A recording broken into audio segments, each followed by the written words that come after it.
When you get to the vendor match experience, you may realize that we don't have the name for the vendor or for whomever you're making your purchase from. So Metromile, for instance, we don't have that in our system right now. What we've done though is we've created the ability for you to be able to add them.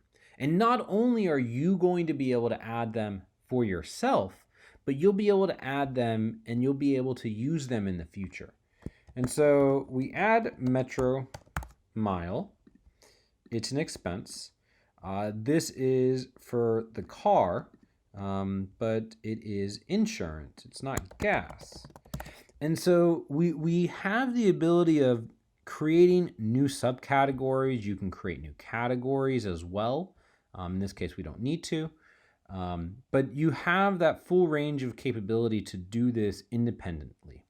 And as we had mentioned, Metromile is not currently in the dropdown.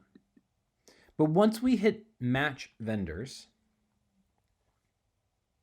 we match the vendor, and let's go back to the vendor match.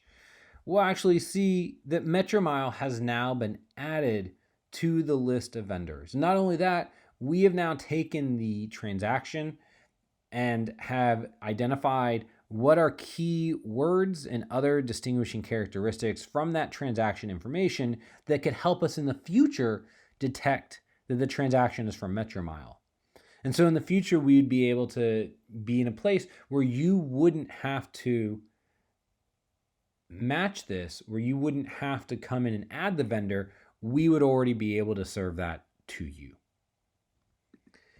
And that's just one of the features that we built into Vendor Match that speeds this up, makes it faster, allows the system to grow and to be more useful over time as you use it, as more users use it, to make this a very easy and simple experience for you. And as usual, any questions, please reach out to support. We're happy to answer any question you got.